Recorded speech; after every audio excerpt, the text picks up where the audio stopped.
But we don't just focus on just the stuff behind the scenes for the out-of-home shoot. Hi, I'm Danielle Johnson.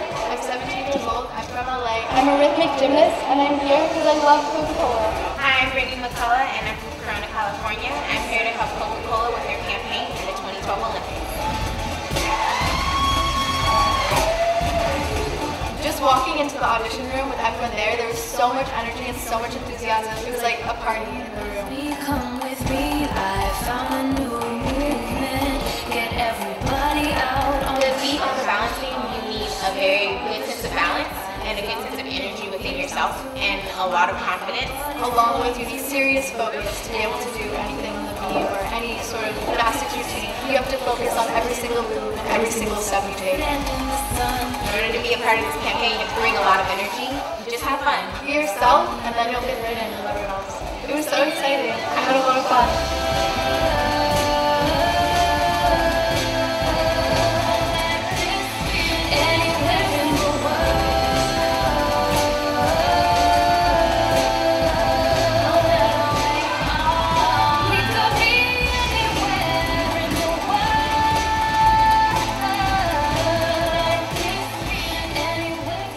That's the behind-the-scenes footage of this photo shoot that did the posters. So even now, I'm using behind-the-scenes footage for even the poster shoots, so that when somebody sees the poster, they can go online and they can get the full story about how we were able to execute these very, very simple, iconic out-of-home posters for Brand Coke.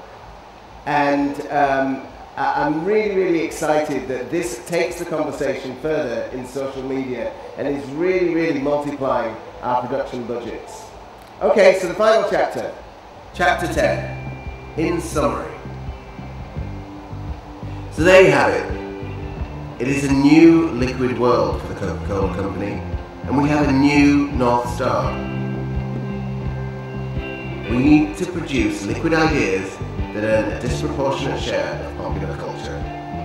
And in so doing, we're confident of our part in meeting the company's Vision 2020 ambition.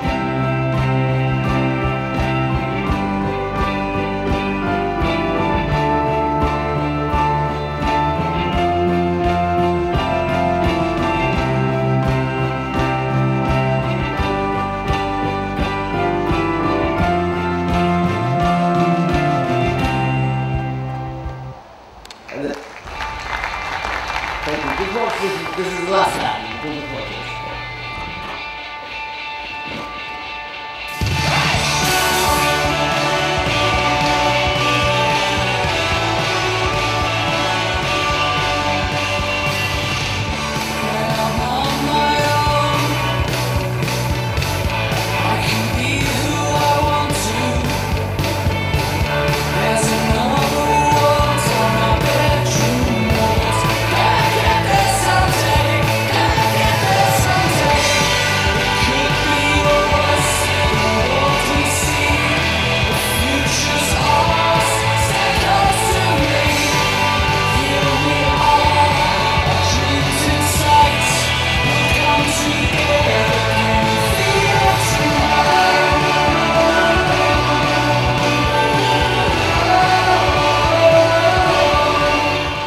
Thank you very much. Thank you. Thank you very much. Thank you very much. And thank you, Jonathan, for opening some happiness here at Goafest 2012. Thank you. Well, ladies and gentlemen, I'd now like to introduce to you the moderator for Jonathan's session. Mr. Sanjay Bell is the Group Head, Brand and Marketing Reliance, and Head Sales and Distribution Reliance. He has a total of 18 years of work experience with 10 years in FMCG and 8 years in telecom. And he's joined us here on stage. Let's give Mr. Sanjay Bell a big round of applause. Hello. Yeah. Thank you very much. Professor Jonathan, your presentation was absolutely fabulous. Now I have, I think the predisposed people have come to know there is an iPad in the offering. And the number of questions I have here are probably 150. So I have a very small request to make, which is that you need to earn your drink tonight. I have selected the question. There has been a shortlist done by a panel here. Colvin's question is not there. He wanted the iPad, but I didn't get his question there. Wherever Colvin is. I will ask you some other questions that anyway came to my mind during the talk that we were doing. We will ask a shortlisted question. But since people have taken a lot of effort in putting all these questions, I'm going to hand it over to you. In your spare time, if you can answer all these questions. Okay. And we'll ask the organizers to send the response back to the person, because the names are written there. Is that fair? Yeah, that's totally fair. So now, let me go. Okay, the first question I have is a little provocative, because you like provocation, you said inspiration, from insight to provocation, that's right? And this is also coming through a little bit of questions, and if I just put it in a structured way, you have a brand promise of open happiness. Do you, as a brand, have a brand soul of open happiness? Given that Coke as a product has not changed for such a long time and has had serious concerns on carbonated drink, on actual health issues, polluting the environment. So if you're spending multi-billion dollars in building an open happiness proposition, is it in consonance with the brand soul? And are you really investing 2020 vision to get the product right? Well, that's a very common question. So we've only ever changed the formula of Coke once in the brand's 125 years. We did that about 25 years ago in the United States. And it has been catalogued many times as the world's biggest ever marketing disaster. If you ever go to the world of Coca-Cola in Atlanta, we have a permanent exhibition that talks about the world's biggest marketing disaster, because we found that when we mess around with the formula, because that was the first experience that we had when we realized that we don't actually own the brand, the consumers do, the people of the world do. And when we tried to change it, because on blind taste testing, we weren't doing as well as our competitor, so we tried to change the formula of the liquid, and the consumer backlash was just incredible. So will we ever change the formula of brand Coke? Absolutely not. Will we ever develop different formulas of Coca-Cola and brand them as such, like Coke Zero, Diet Coke, caffeine-free Coke? Absolutely. But we will do nothing to change the formula of brand Coke moving forward. That's fair. The other question I had actually coming through your presentation was that this overpowering sense of formats changing from solidity to liquidity. So, and liquid is uncontrollable. And you're encouraging it to be contagious. I'm saying don't need to control that. Stop controlling your content. That's right. From a solid format moving to liquids. There is a possibility that in this case, at times the proposition overpowers the brand. If your universal insight is about a relevant open happiness, at some point of time as a marketeer, would you be confronted with the challenge of extending the brand on open happiness more than a product extension and actually a proposition extension into different products? I think what I've learned about since I've been at the Coca-Cola company is the power of belief. And when I started the Coca-Cola company, I thought that I was getting a job in a worldwide beverage company. And I quickly learned that beverages as a descriptor of the company restrict the collective creative ambition for the system. And that's why we're very passionate about developing these big universal truths that transcend not only the category, but also transcend humanity. And it's not just Coke, and I've presented a lot of Coke work here today, but it's not just Coke. Other brands, whether it's Powerade in Europe, truly believes in human progress by equipping sports people with all they need when they're working out. Fanta really believes that the world would be a better world if we all played together more. So at the Coca-Cola company, we are really committed to finding these big universal truths that really change what people believe a beverage is possible of. Okay. Another concept which came through our slides was about anytime, anywhere, consumers are going to become part of the community and they're going to talk. So the whole part about conversations is so much more uncontrollable than a format or an appointment viewing like the last session talked about also. There is a human tendency actually to have a certain quality of zone acceptance for anything good happening to them, but getting a heightened concern and sharing the concern if it's a negative word of mouth. So there is relatively a higher possibility of negative word of mouth happening in content generation than a positive word of mouth. That's number one. Number two, the consequence of that could be that as a marketer, you need to worry about not just the brand, but also the customer engagement points. It could be at the retail store, it could be some conversation which happened at either a web, e-commerce, or e-retailing, or kiosk not working at proper place, which could have nothing to do with the functional responsibility that you may oversee for the world, but actually could be some technical fault with the machine, probably a kiosk, as simple as that. Now, do you see that one marketer role is dramatically more change in the next 5 years in terms of expanse? Number two, a consequence of that, do you think that marketers need to worry about, like earlier days it used to be a philosophy saying 80% but get it in time. 80% right doesn't matter, but being on time matters. Do you think it's better to be 100% right or 99% right with whatever limit you have, given the vulnerability of liquid content, rather than 80% right and being first in the market? How do you see that?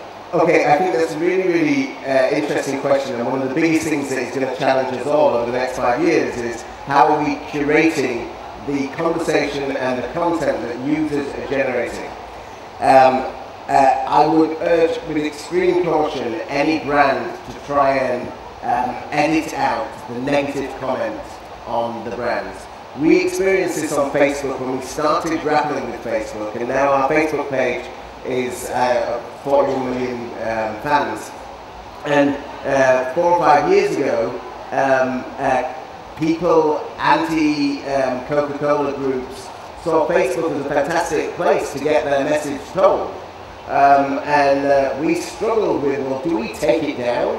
Do we take that negative word down? And we realized that we didn't have to, because the love for the brand that consumers had drowned out the negative noise that the negative naysayers had.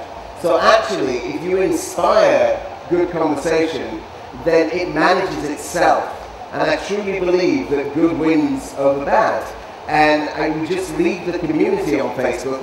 Of course, we put out loads of inspirational content, so the community wants to keep going back there to see it. But we need the community to have the debates about whether or not Coke has the soul that you're talking about.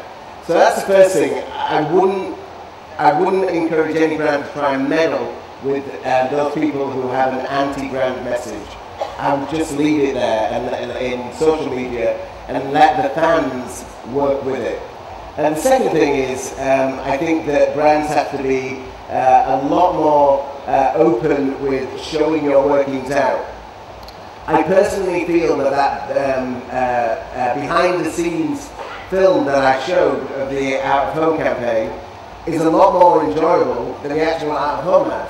And we didn't know what we were going to get into. I just said, look, shoot the behind-the-scenes, get it out on air, and then we'll figure out which ad we're actually going to make and retouch and do all the special beautifying of it. And I think that demonstrates just in those two things how I think you've just got to be open, you've got to be honest and authentic, and 80% okay in today's world is so much better than 100% perfect, but it's late. Yeah, okay. Another point which came actually even in the first presentation, and you actually carried the same thing forward, is that everybody talks about 30-second format now being a question mark from it is won't stay, but it's relevant. From a larger perspective, you talked about $2 million, used to be a 60-second commercial about a couple of years back, no more. But the fact remains that there is do you see the world in the next 2-3 years emerging, or actually it's sitting today? There are two different ecosystems for brand which are very, very clearly emerging. One is a classical advertising ecosystem which is about immediacy, proposition, sales. And one is about broadcast advertising system or broadcast system for the brand, which has nothing to do with immediacy. It's all about linkages on larger in terms of brand, which is the conversation what they do, brand proposition linkages, but not immediacy. The problem with the marketer is the effort and investments could be highly disproportionate. The 80%, 70, 20, 10, the 10 could take up a lot more time, consumes resource, thought, while the 70% which is immediate return. So in an economy which is going through a tight crunch, businesses with tight cost budgets, how do you really balance this conflict out? Well, this is going to be very provocative, but I truly believe that the 30-second ad will be the death of the advertising industry if the advertising industry doesn't learn how to repurpose the 30-second TV media space. And what I mean by that is, of course, the 30-second media spot is always going to be valuable to marketers, but that shouldn't be where the creative idea starts. The creative idea should start in a higher place, and the 30-second TV ad should be a gateway into that higher place. And I think the relationship between the traditional broadcast measurements and the consumer demand for much more immersive experiences ultimately has to come together. But I could never imagine me personally being in a pitch for one of the Coca-Cola company brands and the first creative thing that's ever presented to me be a 30-second TV script. That would be awful. So I would encourage you all to rethink the creative story that you're telling, particularly my team here in India, and come up with bigger, more immersive spaces that ultimately boil down into a 30-second TV ad, but don't do it the other way around. Have we really evolved to two different worlds, from a solid, not so linked to a liquid linked world? If that be the case, do you think that it's making a CEO's life a little more miserable now? Because solid, not so linked was anyway not measurable, part of it. Liquid definitely is not measurable. So how do you really justify return on this investment? Because you can't walk into a boardroom and say, I've created 10 million conversations. You say, last month my sales is down. How do you account for that? No, I think that's right. It is true that increasingly my boss's boss doesn't really understand what I'm talking about. But that's great because that gives me license to do what I really want to do. I think that the whole measurement issue, in 5 years' time, I think we'll have good concrete measurement systems and tools in place that help everybody up to the CEO understand how the return on marketing is working.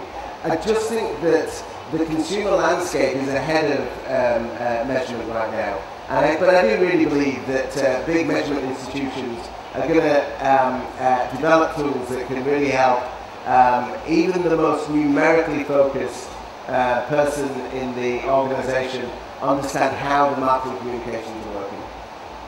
Okay, great. So I'm going to come back to the iPad question now, and I'm going to hand over these 60 questions to Jonathan, which he has to respond before he can get his drink tonight. He will respond to us, and we will pass it on to all the people who ask the questions. Now, this question, I'm going to take the name first. Unlike last thing, it's from Vikrant DDB Mudra. He's on the iPad already, so Vikrant, it's your question. He's asked a question saying, why Coca-Cola company, I'm reading exactly verbatim what you've written, why Coca-Cola company is not taking Indian acquired brand thumbs up globally. But that's not why he won the iPad. He's saying, is it the fear to Coke? Yeah? Is Coke worried?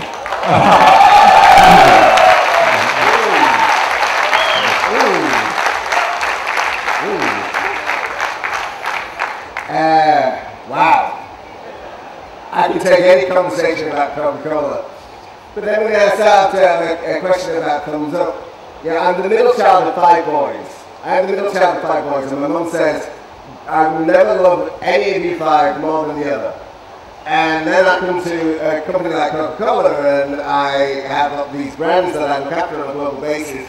But then in certain markets, there are big, iconic brands that truly I fall in love with as soon as I see them and understand them. And thumbs up is definitely that for me. I've been very, very passionate about that brand and that creative here in this market since I joined the company. But it is true. The company focus for a big global brand is Coke Red. And as we just do not have the resources to continue to accelerate the growth of Coke to become a huge brand in every single market that it does business, and then start exporting something like Thumbs Up. It's an iconic brand here in India, and I truly, truly do love it. Do I think it could be an iconic brand in other markets? Absolutely. Do we have the resolve to get behind it and do it justice in other markets? Not at this stage. Thank you. All right, and could we have the winner of the iPad join us on stage so you can come and collect your prize? That's actually Vikrant from DDB Mudra, Apple. Vikrant, if you're here. okay, good. Yep. Oh, he's not there. He asked the question and left already. Wow, he actually. Where's your iPad? You don't want to collect your iPad, we're taking it home. All right, we'll make sure that it gets to Vikrant and it's Okay, in we'll his get safe it hands. over, Vikrant. Thank you very much. Thanks. Let's have a big round of applause for Jonathan. And gentlemen, if you could continue joining me on stage because Mr. Sanjay Bell, we'd like to present you with a memento. Thank you so much for being here with us. Mr. Nagesh Alai, President of AAA, I would like to present you with this memento.